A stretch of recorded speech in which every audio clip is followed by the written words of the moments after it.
I mean, some of it's biased because in their wins, they're getting just a million kills and closing out very, very slowly. But also when they lose, they tend to actually fight pretty close, right? They're fighting team fight pretty well. When NRG lose, they mostly roll over, right? You looked at Froggen's scoreline where he was like 19-4 or something on Friday. Yeah, 18-4. 18-4, right? And then NRG's 0-2, they got 5 total kills. It's like, well, that's gonna make your scoreline a bit worse. Yeah, and it's because Echo Fox mostly play slow. That's the big thing, is they don't give up a lot of kills. They're actually quite good during the early parts of the game. The game just snowballs and they seed objectives, and they'll give up the turrets when they're behind. And then that makes it so that the other team gets ahead. They aren't taking a lot of risks or counter pushing or having these team fights when they're not prepared for them. Yeah. Yeah, some of the issues that Echo Fox is not doing almost much at all, really, and they're just kind of hoping they can get themselves into the team fights. The Froggen can carry them, and we'll see if these teams get better over time. Continued trend of target bans, and again, I think this is fine as long as you are able to play the horse trading game afterwards and get your matchups correctly, because you're moving one-sided options and hoping you can pick properly for the rest. No Vladimir allowed for KFO, but you're noticing, right, no Rise ban, no Azir ban even required, because you're probably not going to see them played by Echo Fox anyway. And there's the Cassiopeia, right? Like, yeah, that's the one. There's 3 mid lane bans, and outside of Vladimir, like, they're almost only for Froggen there. Here we go. Okay, the Rise does come through. That's actually something at least. Echo Fox bringing out one of the more high-tier picks. You'd consider it traded for Azir normally, but we'll see if NRG even wants to go for that kind of play. Yeah, and GBM, I believe I talked about it yesterday as well. He doesn't play a whole lot of Azir. He's been favoring things like the Victor over it. He's been playing even Ziggs. So it hasn't been his go-to champion in almost any regards, and he picks up the Karma, which he ended up playing yesterday. Right. Not to great effect at all, though, because he's a big carry for the team, but there wasn't really anybody to enable on that squad. Absolutely true. He was kind of the only one doing any damage. That didn't mean very much for them. Santorin tried on Graves, but they just didn't get far enough ahead, really. Next few picks coming through, and looks like Echo Fox, once again, going for plenty of utility in the lanes that aren't Froggen's right now. The Gragas for hard and the Jhin actually out of Keith. Not rushing to get any more high-tier picks, though, right? That Azir, again, like left on the table as champions that tend to be very, very common.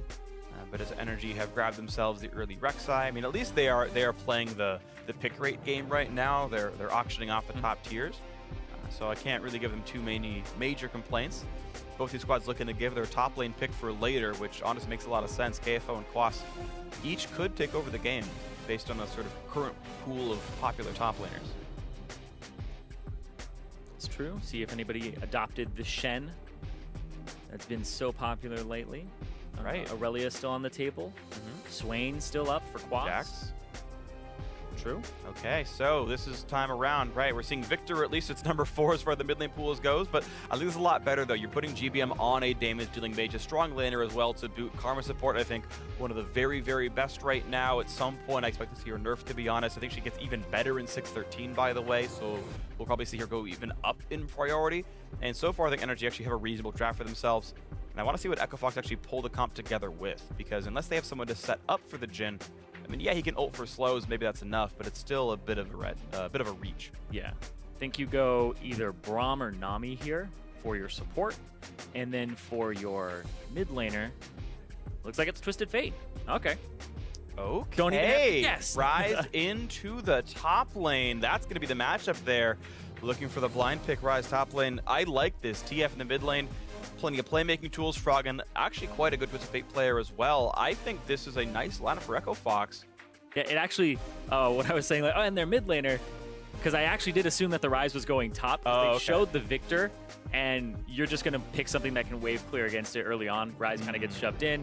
And immediately push him out. Yeah, and the Twisted Fate, I think, is a really good pick here, not just for the composition, but for Froggen, because Froggen likes to affect the other lanes, and he likes to spill his lead over. Remember when he's playing things like Lissandra, he had the engage tools, and that's where we saw Echo Fox seeing success. Putting him on Twisted Fate gives him a lot of that power for picking. Definitely agree, so we'll see if that can line up. And I definitely, if I'm ever playing Jhin or Nami, I would love to have a hard CC setup for my skill shot route afterwards. The W's easy for Jhin, the bubble's free for Nami. Oh. Last pick comes through as a Maokai, actually. That was all Quas was playing in the very opening weeks of the games. And he's back on it here. Maokai and a Rise, it's great gank assist, right? You've got a Rek'Sai who's got good CC and decent damage early game. Maokai in the same boat, and they can certainly target KFO with this kind of a lineup. It'll make him a little bit harder to gank as well. The Maokai's pretty tanky, and it rounds in a tank to the lineup. Yeah, but the Maokai Ryze matchup is a little interesting. Like, sure, Maokai does get a lot of passive, sap right? magic, Yeah. but it's still so much damage from Ryze that you're forced to build the magic resistance route very early on, so you don't get your Sunfire cape. Your Iceborne Gauntlet isn't really You'll get pushed in. all the way up there. You will get pushed in. At least you can mirror teleports. But the nice thing is, like, Jin's not the best tank buster, so a magic resist stacking Maokai kind of can't die in this game. It's 4 magic damage dealers. It depends if he goes the penetration build. True, yeah. I guess it depends what he goes for here, but generally speaking, yeah, I think Maokai can definitely be successful here as the coaches shake hands. We get ourselves into this one, and at least those drafts looked a lot more normal. So it could be a good sign for both these teams. So we're going to get ourselves into the first game of the match. You guys can help us along by getting on Twitter and calling out your predictions for this one. For Echo Fox, use hashtag FOXWin. For NRG eSports, hashtag NRG win, and let us know which squad's going to come out on top here in Game 1. Both these teams looking desperately for a way out of the bottom of the pack right now. They're sitting several matches now behind Counter, Logic Gaming, and Apex, who are more comfortably over in 7th and 6th. And getting out of the promotion tournament zone would be nice for these guys. If Echo Fox can find their second win, NRG could maybe find their third. It'd be a good start to the back half of the split. Yeah, both of these teams, 8th place, 9th place at the moment, trying to get up there and catch CLG, because I believe there's 2 games between them. Yeah, 2 matches. The next one's up. So you have to start picking up these wins and separating yourself from that bottom if you really want to get up there and into playoffs, because both of these teams had playoff aspirations, right? NRG. I said NRG against right there on the monitor. I know. It's so easy to read phonetics. I know. It's energy. Yes. Even though it's never spelt that way. I know. Regardless. They did their thing. Regardless. They blew up their roster, and they built around GBM, and they had aspirations to go to playoffs and do well because they made it last time, and they didn't do very well against Liquid. Fox, on the other hand, they also were like, okay, we didn't play a lot of the split. They looked really good by the end. In spring, they want to make playoffs as well. Sure. So they want to pick up wins here. Both teams are going to fight tooth and nail, because one of them has to win. That's how it works. One of them has to win. We are here in North America where we never have ties. It's just kind of how we do our sports here. And the crowd is ready to go. We are ready to go into Game 1 of this matchup. They're Echo Fox taking on NRG eSports. And I really do think this will be a very good match, a very competitive one. And I really think it might be quite telling. NRG's games were super disappointing yesterday, but that was either because NRG has gotten worse or CLG's finally good. Echo Fox, we know that they can hang with some of the good teams. They took a game off TSM, took a game off Envy. Maybe they can finally make this work. It's like the new potential team here, Echo Fox. They took a game off of Cloud9 as well on Echo Fox's side. But they come so close. Yeah, but NRG, on the other hand, you know, they've taken a game off of Immortals and Envy. So they've also had single game victories that haven't impacted the standings for them. So these two teams have shown those bright spots, those glimmers of hope. It's just putting it all together. The game is a lot about teamwork right now and macro play, but you have to have that individual level down as well.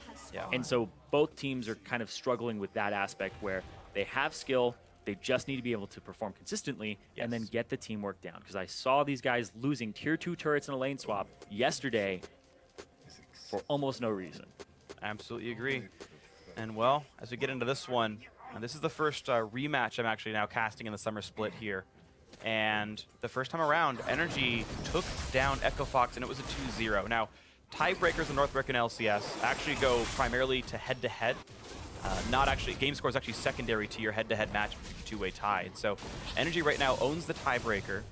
And if, let's say Apex crumbles, for example, these guys are actually fighting for like 7th versus 8th, or they go even higher and they're fighting for 6th versus 7th, and NRG owns the tiebreak, well, that's going to push Echo Fox down. Not to mention, of course, the fact that they would lose the match in the first place. And so Echo Fox coming back and winning the series would help them tremendously in making a late season push and getting into a better spot. As we are in a lane swap game, we saw KFO try to absorb some of the experience. Quas doing the same. Quas actually got a little bit more experience overall right now as he's sitting pretty comfortably under his turret. KFO roaming, tags Kiwi but doesn't get a whole lot done. And I wonder actually when NRG will reinforce their AD carry, because pretty soon they should be pushing this turret down. And there's a teleport in from Quas. He makes sure the minion can tank those 3 extra turret shots. And yeah, Kiwi Kid comes up. So NRG definitely have looked pretty good in their lane swaps, right? You're seeing Quas, he walks down to the lane, he absorbs, Kiwi Kid tries to harass, and then he joins his AD carry when it's time to push the turret down. looks to make a play otherwise. Froggen pushed around a little bit by GBM. It actually looks like GBM has access to more minion kills right now, so we might see at the end of the third wave a higher farm total for the NRG mid laner. And the lane swaps for both teams have been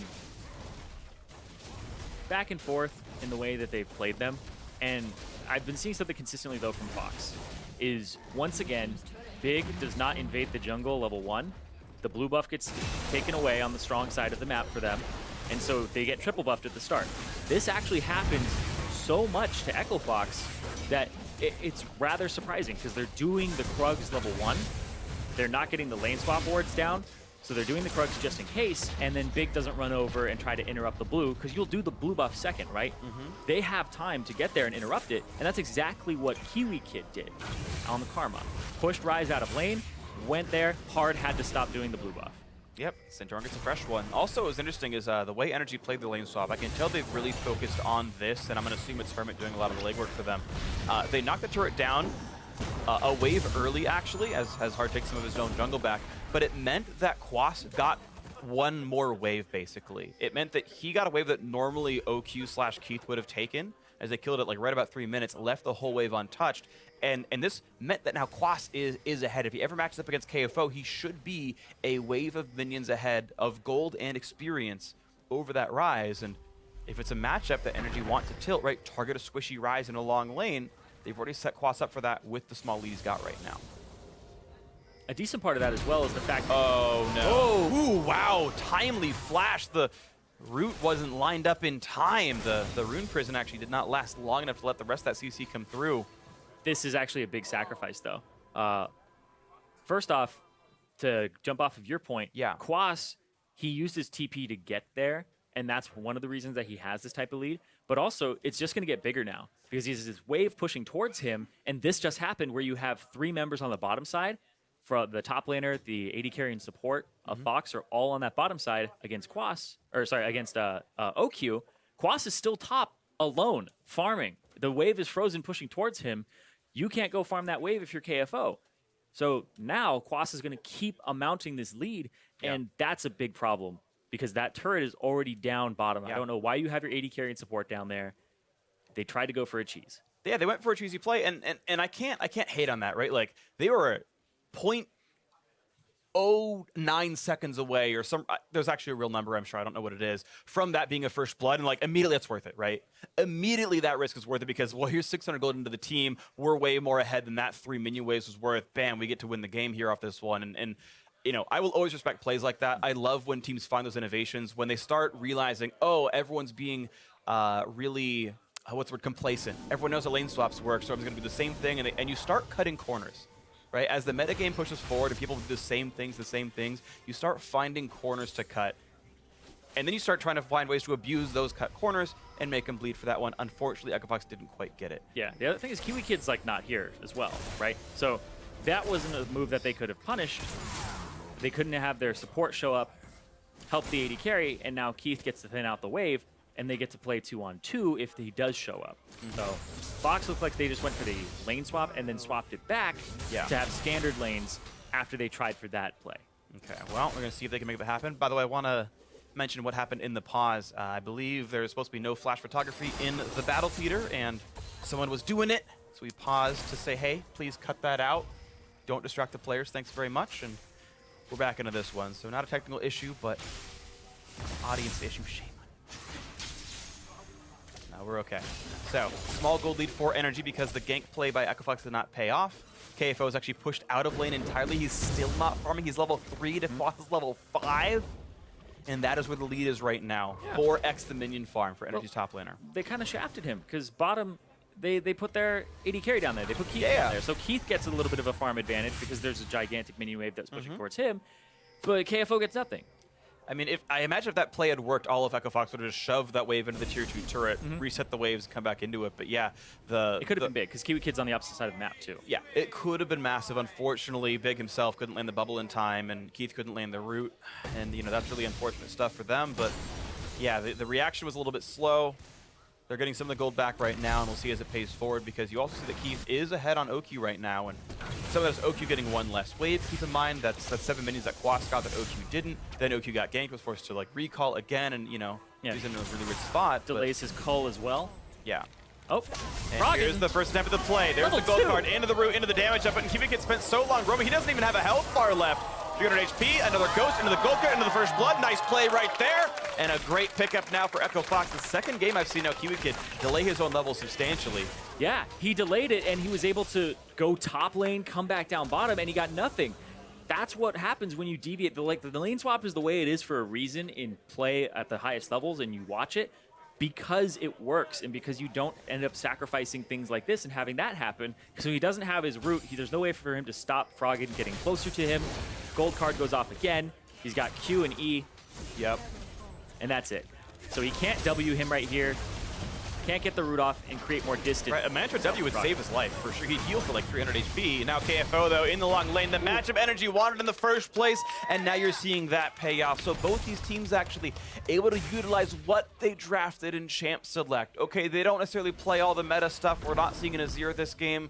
Okay, fine, but nice to see them find a strategy and actually make these things work. We are seeing like proactive choices and smart play by both these teams. And I like this because we're talking about how they drafted. The Maokai is something we do not see right now on 612. Yeah, very rarely. At all. And Ryze, very easy to gank. Low mobility, especially pre-6. Santorin, on the Rek'Sai, this is a classic combo from last season. Maokai Rek'Sai, every time. Go gank. Everyone knows this matchup there. That's pretty standard stuff in 2015, win. 2016, yeah. Point and click roots, not too bad. Well, we bounce around, and NRG continue to have the gold lead for themselves because they're still up in the farm game right now as Santorin continues to play with a perfect KDA, 0-0-1. Only padding his own stats. Up quite a lot of farm over hard. So OQ shoves that bottom wave in, and it likely won't be a freeze. Very rarely will you see a marksman and a support freeze down here, so there's Keith thinning the wave out rapidly. This time, a blue buff does go over to Frog in the first one of the game for Echo Fox, as Santorin had taken both in round one of the lane swap. Again, OQ really being left alone frequently. Yeah, he can't walk forward, though. There's that ward in the middle of the lane, and that could be TP'd on by KFO. Yeah, and some of that I actually wonder if Echo Fox wanted to freeze anyway. If Kiwi Kid's unwilling to lane, OQ does not gain experience, and he's just zoned out entirely. The reason you generally push because you want to fight for things like this Ocean Drake, but they could have actually forced Kiwi Kid to walk back down and shove in, but either way, the waves are cleared back and forth. But keep in mind, Keith got priority on that wave. Boss pushed in. They can fight for this Drake. We'll see if it happens. Ulti coming across. A little bit of damage on a Quas. Big, oh, way too far up. He did not expect there to be a Maokai. That's a silly mistake. And Big goes down. Honestly, a big mispositioning. At this point, on a gifted kill to NRG, and that should be the Ocean Drake. It literally was big mispositioning. Yeah, it was. So, Quas able to point and click, TP back up to the top lane. KFO can't really do anything about this. He wasn't able to TP in either, and he catches the wave. That's perfect for him. And this is the funny thing is sometimes you just need to make a reasonably aggressive play, and you invite misplay. Like this, there were mistakes made by Echo Fox in that defense entirely, but NRG just simply saying, hey, shove the wave out, walk the Maokai down. Just bread and butter League of Legends gameplay, coordinated standard play. And, well, Big screwed up, KFO didn't push in time. Guess we got to kill a dragon. Yeah, and also they abused their level advantage. They had Quas at level 6. He had his ultimate if a fight did break out, and KFO was shoving desperately to try and get his level 6, and it put him Yeah. Rough stuff right here. So you're seeing NRG now sitting nicely at an 800 gold lead and an Ocean Draker game, which is great for them. As Keith just says, yeah, top lane is going to be for our teammate KFO, taxing as much of the jungle as he can to try to catch up in this game, as he's sadly 2 levels underneath. Quas, great knowledge of how far you can leash the Gromp till it starts losing patience. It's close to the tri-brush, as you can see there. If he brought it much farther, it would have started leashing back rapidly. Yeah, and now he'll freeze this. He should, yeah. Nothing to fight for. You probably will end up giving, in the next minute and a half, the Rift Herald to NRG because of how much KFO's not going to fight, but that's fine for them. Yeah. Hard, looking for a play here. Froggen not in position, though. Froggen's not even playing to the side. There's 5 members of NRG down here. And this is a weird play, because Quas without teleport and against a frozen lane is actually joining his dual lane to make a tower dive, but KFO has his teleport, and he has his ultimate up very soon as well, so he can match this dive. We're seeing an attempt right now, but TF and Rise could show. Here's the attempt going in. Hard knocked away one, but look at the burst damage. Big is gone already, and Hard's too low to do anything about this. OQ takes him down. 2 quick kills for Energy, and looks like there won't be a collapse really at all. Yeah, looking for 3. Key gonna get slowed down by a sapling chase. No, it actually won't aggro onto him, but he's got nowhere to go. That'll be the kill picked up. So now, what can Echo Fox get for this time? And it will be Froggen pushing in the mid wave. The rest of the team unable to collapse. And, well, Energy, again, showing some good forward thinking. Oh, top lane wave is frozen. 5-man dive, make it happen. GBM shove in Froggen, get there first. They did it. Yeah, Froggen walked up to the left. I think he was going to ward in the river, that one that's on that banana bush. And it put him outside of range of actually using his ultimate. GBM had roamed, and Energy had pink ward control of the mid lane. You can see they have one on the right and one on the top left. So Fox are actually kind of blind on those sides. They didn't know if GBM was just roaming and walking there, or if he was going to go off to the side and wait for Froggen to show himself. But yeah, Froggen has to wait for the wave, goes up to the left to ward, and he's caught unawares. And they just dive with 5 members here. And oh boy. Oh boy, indeed. Froggen right on top of Quas. Gold card lands, and this Maokai's running out of teammates rapidly. He's gone. Now no one on that side of the map. Nice kill picked up for Echo Fox and Froggen. Now 2 ultimates, 2 kills. Nothing else, though, is happening for Echo Fox. It's only those. It's the only good things. When Froggen shows up, things happen. You can see he's going for the Lich Bane now as well. Has the Abyssal Scepter completed. This is the PvP build. He is trying desperately to kill champions and drag his team kicking and screaming into a couple of wins here. Bit of wave clear by Hart. I think he actually hit his Q late. The ulti actually hit it first, but it will keep the turret alive for now. Energy landing some poke, and otherwise is walking away. 2,000 gold difference. Though. Sorry? He's losing his jungle, though, at the same time. Yeah, he is. Santorin has control of that. And, you know, Santorin is a stellar player, so immediately identifying what's going around on the map. Oh, Hard's somewhere visible. Okay, let me walk in and find some camps. Gets that done. More clear on the mid wave. A nice bubble in a barrel. Gets rid of some more of the minions. OQ with the Karma Shield gets a bit more done. Dodged away from the deadly flourish of Keith's Jhin. So, what's up? Finally, KFO actually ahead in CS because Quas was bottom, ended up dying, loses out on CS. Now the question is, does he go top to defend, or does he go bottom now because his TP is almost up and catch this wave because he needs to get back up there in CS. Yeah. And the reason that Energy were able to make these plays at the beginning of the game is because Quas was so far ahead, and that gave them the confidence to do so. It's like, oh, he's 2 levels up, 100%. Let's go for Ocean Drake. If they fight us, then they're going to lose. And that was the mentality behind that. And now that Quas is now even with KFO, and Santorin's actually pretty far ahead of Hard, by the way. Yes. And I have honestly been nothing but impressed by Energy's lane swap games in all 3 they've played so far this week. They're 2 against CLG. I think they won the lane swap against Counter Logic Gaming. They made some really nice plays. There are some really good things coming out here. And this play right here, where they donate extra farm to Quas and then find ways to use him to push a further lead, all really good things. And now, with a nice lead, they're actually out macroing Echo Fox quite well. And some of these, yes, they're mistakes for the blue side, but at least we're seeing a proactive team trying to make plays. And these are really heartening things for a team that's 2-7. Exactly. It gives them a lot of hope for this series, but also for the future when they go up against teams higher in the standings, that they can actually hang with the big boys, because so far, they haven't been able to take a series off of those top teams.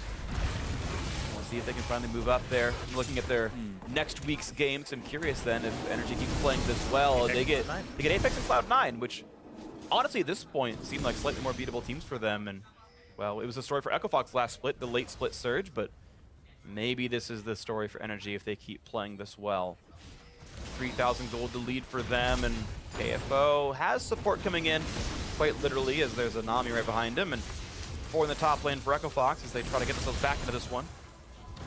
And I love the way the Energy are moving around this map, especially Santorin. But this is bad because OQ is not there. With 5, looking for the play, and it's just a bunch of tanks. They get onto Santorin finally. Explosive cast, a bit more damage, but KFO has a flash away from the turret, and Quas takes down Froggen finally. The 4-man dive does not pay off. They could only hit tanks who were too durable to die, and Energy withstand it all.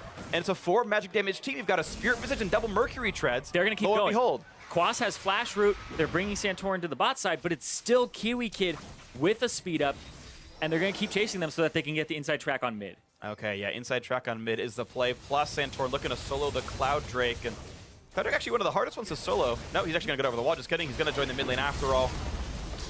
And it will be half a mid lane turret down. That was really, really good by NRG, though, because Kiwi Kid could have kept shielding GBM and getting GBM closer to the left side and maybe even pick up another kill. But instead, they're like, no, the turret damage is worth more. I like that move. Definitely priorities in the right place here for NRG. I think we're honestly seeing a lot of smart choices by NRG in a row right here. And they can easily collapse onto the right-hand side of the map and take that Cloud Drake after all. I know Hermit loves to complain about how often NRG get Cloud Drake. Complain, or? I mean, wrongfully complain. As we all know, Cloud Drake is actually the best. Now it's just a meme. I know. It's great. Still. You see, yeah, they try to focus down Santorin. Fox KFO just misses a whole bunch like there. Throws Q's at Kiwi Kid for no reason. And they miss, and then GBM comes across. Quas pops his ultimate for that final bit of damage right before he ends up flashing. And KFO dropped the turret aggro, and it went on to Froggen. Yeah. Quick thinking there by Quas as well to root the person who got aggro. Absolutely, and good by him to knock down Froggen here. So we're seeing NRG continue to react appropriately to Echo Fox's game, and that's the first Destiny we've seen actually backfire from Froggen here. He was otherwise the only good thing on Echo Fox right now, and even that's slightly falling away. That was basically a 3-on-5 that turned into a 4-on-5. OQ never showed up to that, and mostly because of Quas and Santorin, and the fact that they're so tanky right now, it just took them forever to even do anything in that tower dive. You're tower diving 2 tanks, and you barely have any items. Like, tank item efficiency at this point in the game is actually still really good compared to 1 damage item. Yeah. And smart are these players to actually buy the right things, by the way. I know you mentioned in Champ Select, like, oh, delaying Sunfire sucks. Like, I don't care. Yeah. You're just 4 AP, get a Vintage, get another Cowl, be invincible. Yeah. And look at that. And Keith is going for the crit build as well, so I think it's actually even better. The penetration build. Because he's not flat penning. Exactly. He's not flat penning, which is worth a whole lot when they aren't building anything. Buy any, exactly. Basically, Maokai's a squishy at that point. True damage to Maokai sounds fun. But regardless, he'd have a lot of HP anyway. I do want to touch on Santorin because I loved his positioning around where the action is happening, because he still has 100% kill participation. Only person on his team to have that, and he's going for that 007 again. He's done that so much. I can't think of how many times I've had to say like Santorin 007 in a game. He's very good at not dying. He's a very safe player, but still manages to be in a lot of the action. He was joking in the lobby. He's a KDA player. Oh, he's a blue buff stealing player as well. Yeah. Doesn't affect KDA. Yeah. Feels good. Might affect the KDA of his mid laner, because definitely gives him a leg up there over Froggen. Like, you just want to take that away. You want to get that away from the mid laner. You want to give your own a little bit of an edge, and we are seeing that so much this season, and I'm absolutely loving it when I watch it, not when it happens to me. Yeah. Because you're a jungler, so if you're ever playing at Santorin, you're probably losing that game. Well, my mid laner's losing it. It's his fault. he didn't secure it. He didn't last hit the blue buff. So it's all about him. Well, bottom lane turret gonna get dropped. NRG completely out-rotating Echo Fox. Yeah. Getting the bot side of the map, smashing it entirely. Well, they see that Froggen's topside, he doesn't have his Lich Bane completed yet. He could go back and get it. He just has the Sheen, so he's trying to knock down a tier 2 turret, and that's gonna be NRG engaging. Root in on the hard. The damage coming out of the Jhin not meaning a lot to Kiwi Kid. Root hits Quas one more time, and this time now, Santorin a bit overextended, takes plenty of turret damage, but is able to walk away safely. Top lane still being pushed in, by the way, by Twisted Fate as NRG remains on this side of the map, looking for plenty of damage output. Oh, forcing the flash out of KFO and killing the turret, and this team isn't dying, by the way. Froggen's finally back. They just refuse to take damage. They're so tanky, it doesn't even freaking matter. They face-tanked an inhibitor turret for like 20 seconds in the face of Echo Fox. Froggen wants to go, but if you go in as Twisted Fate, mid lane, okay, good. Yeah, he saw that they all just kind of bunched up instead of taking different routes. If they had, they would have been picked off. But if Froggen jumps in there, Victor just puts down the gravity field, pretty much guarantees that it's going to lock up Froggen. Echo Fox do so little damage right now. At least they're able to answer back. And actually, gold-wise, 2 turrets with 2 turrets pretty much equal. It actually doesn't matter which one you get. I forget what inhib turrets are worth. I know outer and tier 1, or tier 1 and tier 2 are worth 800. I forget for tier 3. And no kills, so I think like we equalized all of them. I just don't remember if that stayed 800. I just don't remember. Either way, it's very, very close, and there were no kills. Certainly, the types of turrets taken are worth more. NRG have an open inhib in the bot lane. Obviously, that's better. But the gold stays pretty close to equal here, as we're sitting just over 3,000 apart. It's a winnable gold deficit, but NRG are showing they're playing better. Yeah, you were talking about mid laners 1v5ing. Froggen literally just got 2 turrets by himself. Yeah. Well, he was 1v0 though. His team was 4v5. But Still. Either way, it's Froggen but he's causing the situation. Basically, I'm talking about the map movements and how they're utilizing Froggen. Yes. His ultimate, he's the only person who has kills on his team. He's used his destinies to get those, and he's the one who also used his destiny to get that turret and also the split push. There's a reason that NRG was in the bottom lane. It was because of Froggen, but Froggen was able to kind of equalize that scenario because of the turret takes. And this is going to become even harder for Fox in the future because their composition looks like it wants to 1-3-1. It doesn't have like great wave clear without Froggen. It kind of looks like it wants to 4-1. But NRG just want to flat fight you. They want to team fight. They want to group up on an objective. They want to get to Baron. They want to have the choke points. They just want to brawl. And it's so easy to do that. Pretty much. Like, he needs to finish his Zeal item. Okay, he's out. You got to bail. Yep. He's good. And now he's like, team, like, get something. They're all coming here, and they don't get anything except for inside track onto Infernal, which could be important. But like I said, they can get wards first, and that's it. Yeah, like I said, it's hard for them to team fight here because of Quas. Right. Somehow Keith has to break through that, and that's not going to happen. Quas, 84 armor, actually. Yeah. Without buying an armor item. And 2,500 HP. Keith is not going to break through that with an Essence Reaper and a Zeal. That's just not going to happen right now. Is that base armor, or does he have... he's probably got the Mastery, because I think I saw his armor go up when people were near him. He just bought the armor, too. Yeah. But, yeah, some of that's base. I forget where all of it's coming from. Yeah, he's also got Rift Herald buff, so taking a little bit less damage. If he's alone, yeah. If he's alone. NRG looking for the play. Echo Fox did manage to get themselves on top of the Dragon, and they took down Infernal Drake, which is nice for them, but NRG making the quick play, but they're on top of Vision. This will not go well for them. I can't imagine it really succeeding. Kiwi Kid chunked dangerously low, puts in a late shield, which means basically nothing. Still actually managed to get tagged by a wild card, just fails to dodge that one, and Quas is now on to Keith, the only man who can even deal damage to him. Nice tunnel to disengage, and yes, this is Echo Fox buying some time, landing the root, and just walking away. KFO is split pushing, he never TP'd in. That was a Drake taken and a Baron stopped 4v5, and Echo Fox finally getting something to munch on, getting something under their way. Gold lead now below 3,000. Couple more minions knocked down, a little bit of turret damage. Maybe they claw a little bit closer in.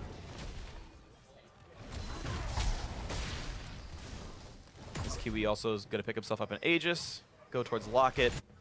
This is a team with a ton of MR. Keith himself actually still has 400 gold to go till he finishes a rapid fire cannon or a static shiv or something, so his damage output's still a bit lackluster.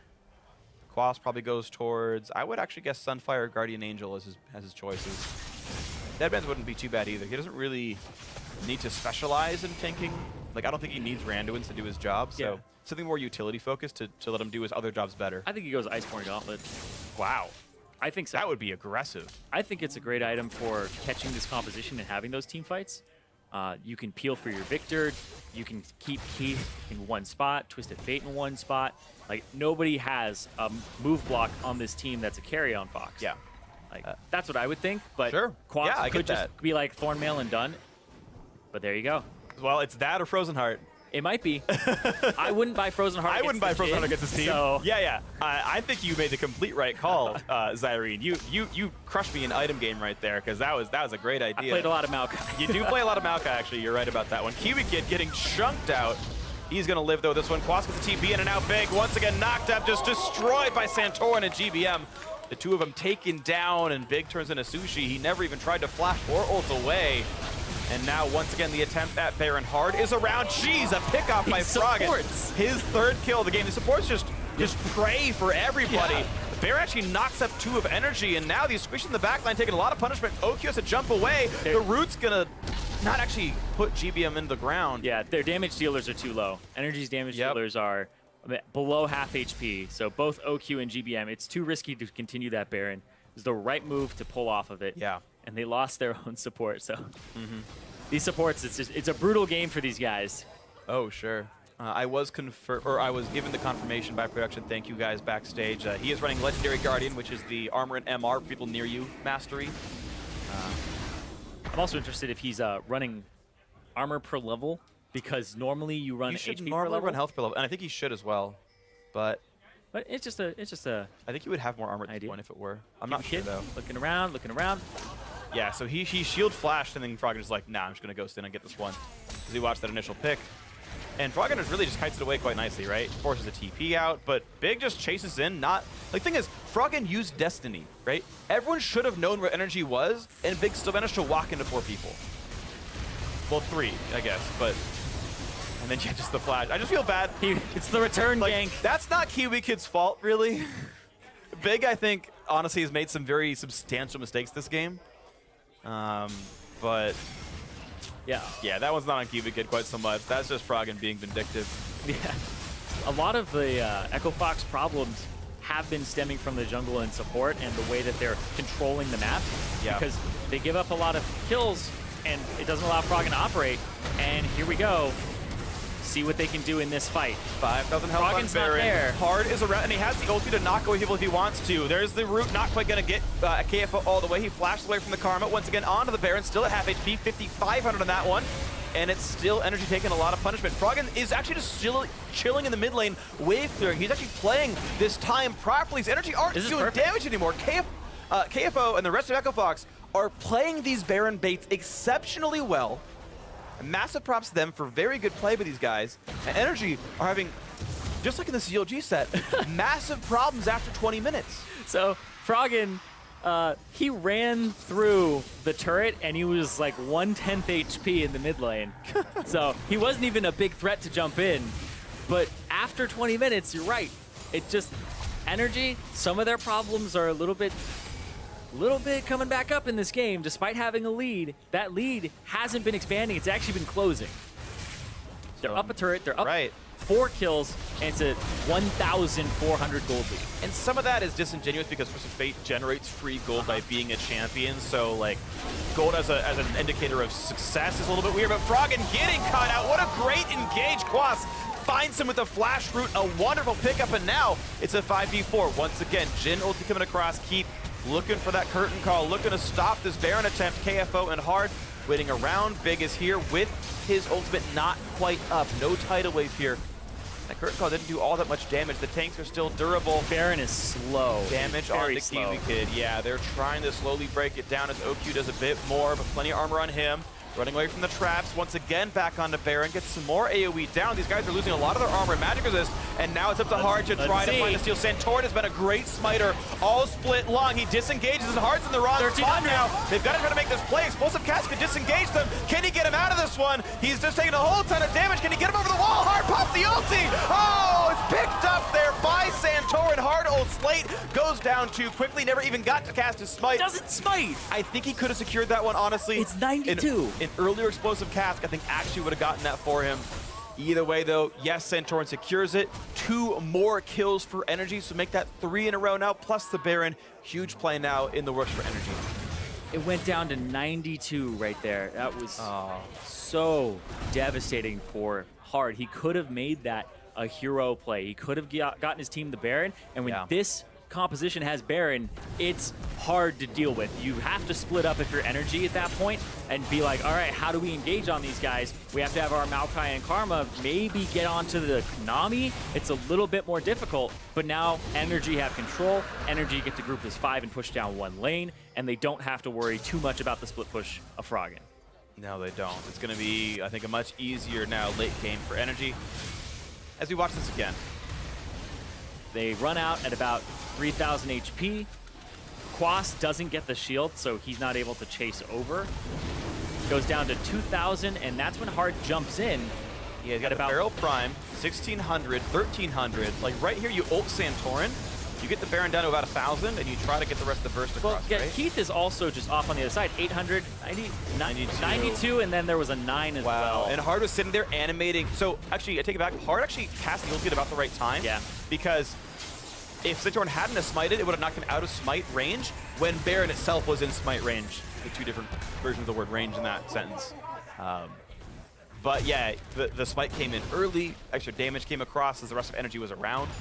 And so no ancillary damage came through from the team Echo Fox. And yeah. Keith's positioning was a little strange in that fight as well. They were chasing off to the left side, and Keith is on the right side not getting any damage off. He's too afraid of just Quas because they didn't have Santorin there, and they didn't have Kiwi Kid there. So you're worried about the Lucian, the Victor, I guess, a little bit. a lot. And also, Quas just rooting you, but Quas wasn't going to be that threat on you because he's focusing KFO.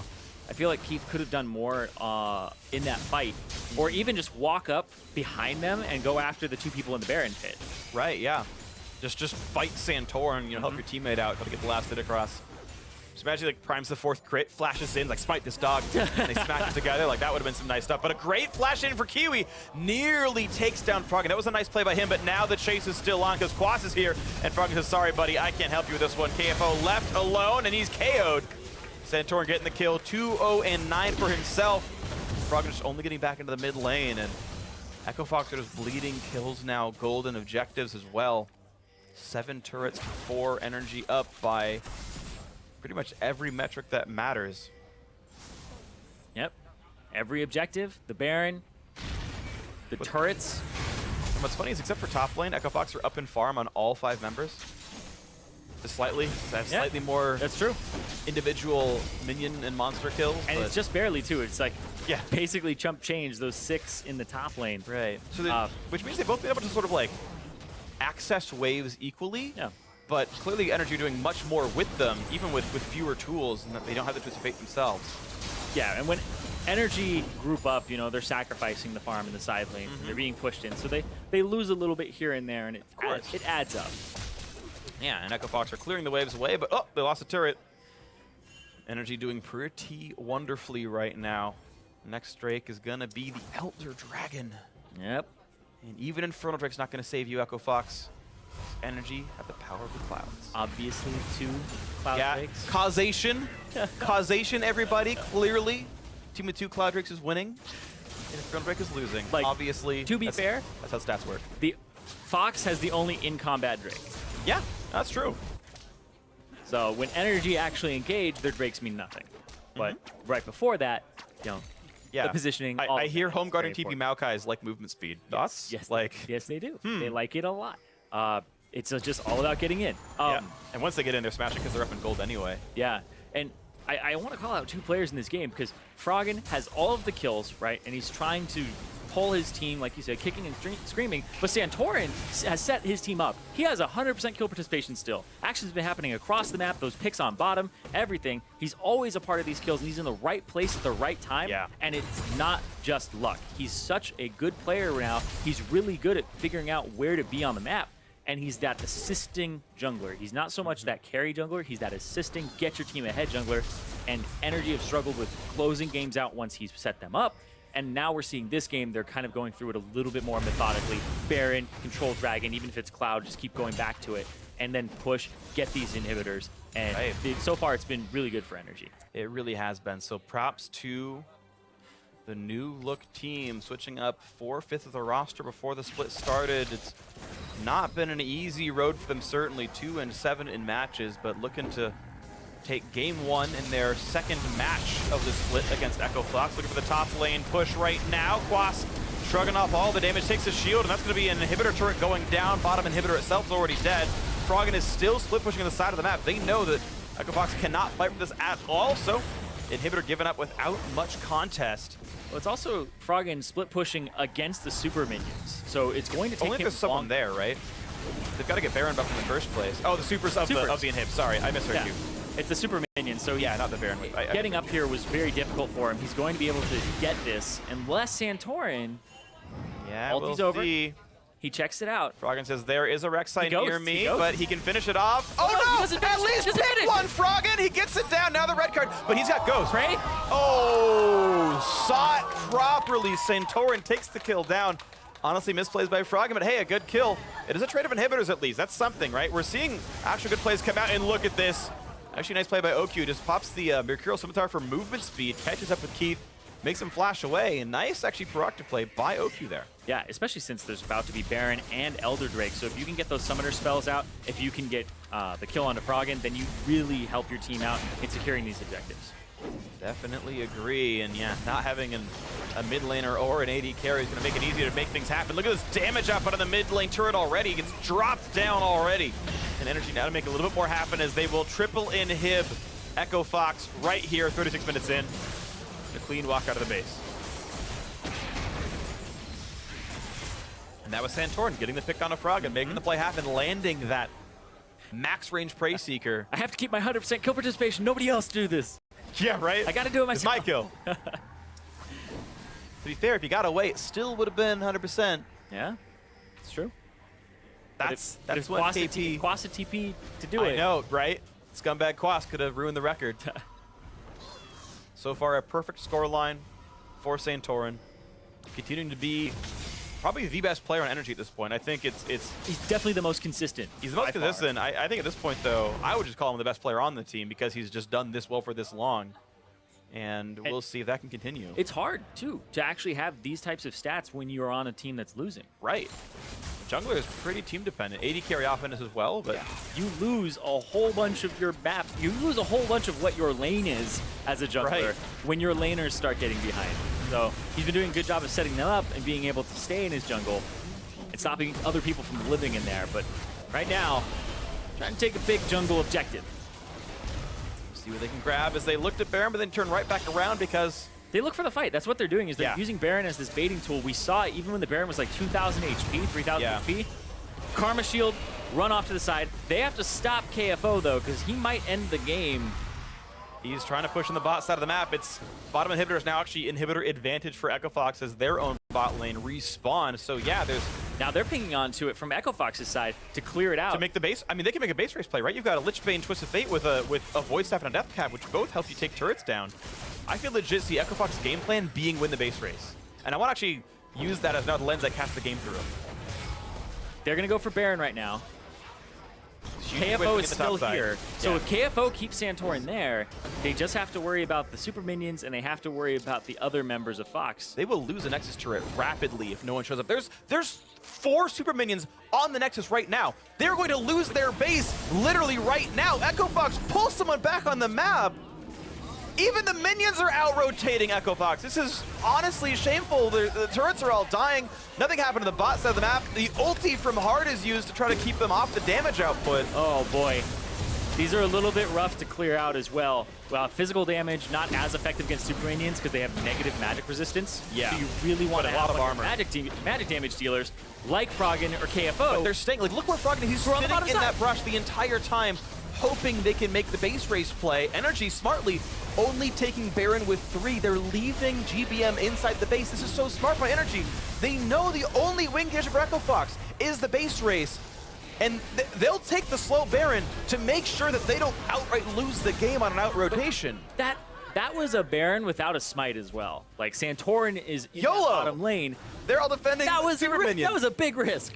Yes, but it was the right play because they saw Hard was clearing slowly these super minions. They know no one's around. Tidal Wave was the only chance. They pulled off once they saw Big, saw him walk away, said, okay, we can finish it. Games will be lost by not making the play that NRG did right there. By not saying the only way you win is this, we will overprotect it. It's a risk too, and I like that they took it. But I think it was the best play, and it was the right play, and NRG succeed with it. You're right, there was always a chance that Baron got stolen, but the win condition for Echo Fox is shut down. The inhibitor is respawning, like I think right now actually, there probably are no more, there's no more super spawning. The inhibitor's back up, basically right now.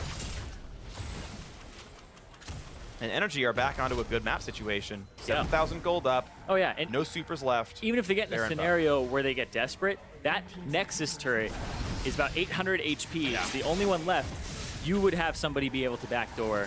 Yeah, rather would kill that in 2 auto attacks. So here we go. On to the triple inhib one more time as Echo Fox have been respawning. This one gonna go down, and they've got a Baron buff, and there's only 1 turret for defense. Echo Fox aren't exactly in a great spot. I would not give up the triple inhib. Here comes the play. Hard knocks in Santorin, but he's got a Guardian Angel. Plenty of taking this for the Dragons, but it's not really enough. OQ and GBM's Victor take him down, cross the front line. A flash away from Froggen. KFO now attacked and assaulted and taken out. He never even got to pop the Zhonya's Hourglass. OQ down to the back line, but gets sniped out, so at least 1 kill coming through. But they're on to the Nexus, and NRG cannot be stopped. I don't think they can be. The damage coming across. They're trying to kill him off, but it's gonna be enough. Santorin, the last one alive, to win the game. Nicely done. Game 1 to NRG. It's Santorin at the very end. NRG playing the macro game rather well against Echo Fox. Honestly, across the board, they looked really good there. That Maokai pick looked like it threw off Fox. It's like 6.12. I thought we were supposed to have a gentleman's agreement. No tanks, bro.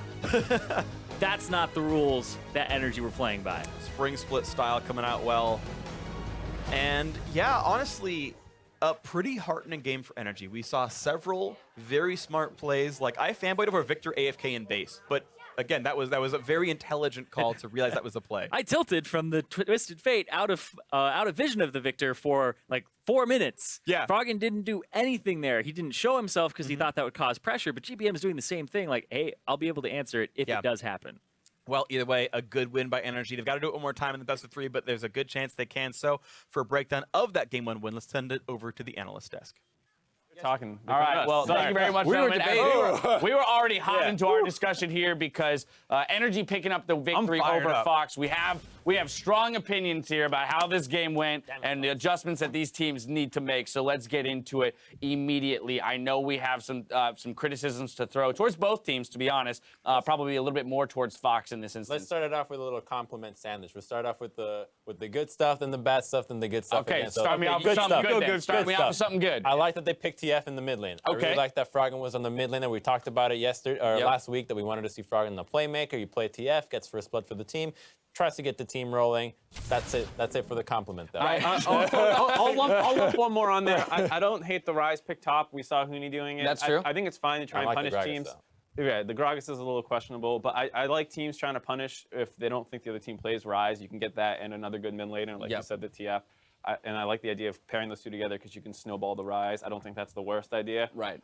I think Echo Fox's macro is just that's where things start to fall apart, is when we actually get to the execution, right? So we built a decent team comp, although we have some questions about the Gragas, maybe a little bit too magic damage heavy, especially when a lot of the other top tier junglers were still available. But TF is a playmaker. We want Froggen on a playmaker. We want him to be able to affect the side lanes the same way that Bjergsen is able to affect the side lanes. And as you mentioned, Rise can abuse less skilled players just by being ranged in that top lane. Unfortunately, it's impossible to help your side lanes if they're just freezing the entire game. Let's get into this. Okay, yeah, so let's dive into it. Exactly this point that Crumbs is illustrating, this is going to help. 11 minutes into the game in the bot lane, NRG's going to pick up a 3-for-0, and this is because KFO is in the top lane freezing, so NRG decided to make a play on the opposite side of the map. The sad thing is, Maokai isn't even TPing on this. He just walked to the lane. Down there. All 5 just walk, and there's no answer from Fox because they're freezing the lane. Yeah, KFO has TP here. He's just sitting, clearing the wave. That wave has been coming into him for like 30 seconds. He could have thinned it out and gotten it to a side, like a good position to want to TP into fights as well as having collected the farm. He doesn't come in. Fox gets smashed in this. It's a 3-for-0, and the game is mostly over at this point. Like that's a lot of gold to be had. If you're watching this and you're wondering, why should you not freeze? Why should you just not accept the farm? Well, the reason is because the map right now, the way the game works, it's too easy to force objectives on other sides of the map. So when somebody forces something on one side, you have to be able to respond. And when you freeze a wave, you can't do anything. There's no answer. If that wave would have been pushed, you punish the Maokai roam in the bot side by taking the top turret or presenting a dive or a roam in the top side. But when you freeze, you're stuck on one side of the map, and it's very clear for the opponents where they should be that there's not going to be a point of contention. And for me, I just don't fundamentally understand how a team who can understand macro at all would not have fixed this issue slightly in 5 weeks in. Halfway through the season. It's been an issue since week 1. It's still an issue. Every week you can go back, watch their games, and you will see a time where KFO is freezing at the totally wrong time, not pushing at any advantage when he has them. Here he was behind. I understand wanting to catch up a little bit, does it incorrectly again, and it's just constant. If I was in charge of this team, I would not allow them to freeze ever. Just like no more freezing. You guys clearly don't understand how to do it. We will only push. We're gonna die a lot in scrims, but like stop freezing. It's insane to me that this is still an issue the way it is. I love how fired up you are, Mark. As a former coach, it's just like, God, like how do you not do something How about do you it? wrap up the sandwich, though? What's the comment? No. We got more. We got more to go. We get compliments on the other end. Hold on. Yeah, we're not done yet. I'm going to push this forward. We got another replay. This one's going to come about 16 minutes into the game. This is Echo Fox's attempt at a turret dive. So here they go. Froggen porting in. So 5 people under the turret. They go in the tanks. Froggen could have gone a little further back and gone for the Karma, popped her with KFO instead of like letting the team get split. And they go on Rex. All of it starts from just the composition itself, because this comp with such heavy magic damage, you have a little small window of pulling the trigger on these dives when the opponent does not have a lot of magic resistance. At this point in time, Maokai has Merc Treads and Spirit Visage. Rek'Sai has Merc Treads and the Spectre's Cowl. There's no chance of pulling this through. If Rek'Sai is next to the Maokai, the damage reduction is too much. This dive is never going to work. Instead, you could look for a pick with the TF ultimate. You can look on other people that are trying to collapse onto that. Right. That doesn't happen, and the dive just gets completely botched, whereas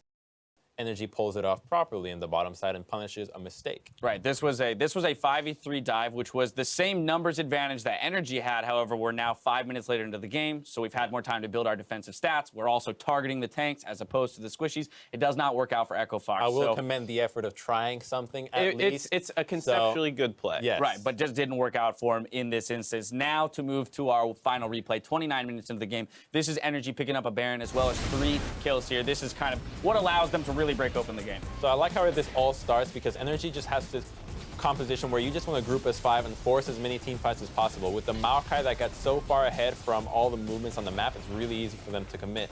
And Fox's just split call decision. You have Hard trying to go in the backside to steal the Baron where they clearly split off. I mean, nobody's left inside the Baron pit, so you got a Gragas trying to solo the Baron while the entire team is dying. He's like, I guess I got to just get the Baron and win the game. But we know that that Baron is not going to be enough to win the game. We learned that when we saw Cloud9 versus TL on Friday. Right. It's not going to happen this time. Even if that Baron steal came around, the game would have most likely still gone to NRG. Well, I mean, that whole situation was like a little wonky. It starts out with Froggen running through a mid turret and taking 5 turret shots. Yeah. Has to recall, comes back and gets picked off face checking Baron by himself. And then NRG starts the Baron, and you get into the situation that we saw. It was a very extended situation in which Froggen pathed through a turret, didn't really notice, and takes 5 turret shots, has to back. We've thrown a lot of criticism towards Echo Fox. We'll get to the compliment. But I do also want to look at NRG because the contrast here is that, for example, in that first replay, NRG did play the macro game correctly in that instance. I'm not saying 100% across the board, but we are starting to notice that it seems that NRG, although still struggling in the larger scheme of the NA LCS right now, does have a better understanding of League of Legends than Echo Fox does. I do like that we always criticize him for these wonky little picks with the Ziggs, with the Vayne, with the Illaoi. While Illaoi does look good, they finally come up with a composition that is just all around very meta. You have the Karma, the Lucian, Victor, you have Rek'Sai jungle, and the Maokai top. You got everything you need. You don't need to be trying out a lot of new picks. All you need to do is work on your macro game. So when you pick a very stable composition like this, it's very easy for them to target their mistakes in the macro play and fix them. So I really like this change moving forward. And one of the players that has actually impressed this split is also going to be receiving player of the game here in Santorin, right? He received a lot of criticism while he was on TSM. This roster, though, he is finding his way into lanes more often. He is being involved and a lot of times the impetus for these plays that they are making. Right, and he's in the right place at the right time. He's there to protect that wave with the Maokai top, and if he's not in those spots, Echo Fox has a chance to get back into their game with this kind of macro comp. With the TF being able to port around. So him being in the right place at the right time is super important to make sure that Echo Fox can't grab those advantages, and he was never caught out himself. Okay, now it's time to finish our compliment sandwich off with a compliment. Give it to me, guys. You promised me a compliment sandwich. Yeah, but you guys took it away from me. I already had my 2 ready. For Fox or for NRG? Because I can compliment NRG. No, for Echo Fox. I think the draft was okay. No, that's where we started. I can't. It's a sandwich. You got No. bread, stuff, and more bread. More bread. So you're the kind that folds your pizza. Yeah. Or we just have an open-faced sandwich because we're cutting carbs. Yeah. Right? Just protein style, screw right? the second piece of bread. Well, ladies and gentlemen, NRG picking up game 1 against Echo Fox here. We've got a jet, but we'll be right back when we return. It's game 2 between these two teams, and it's going to hit your screen in just 3.5.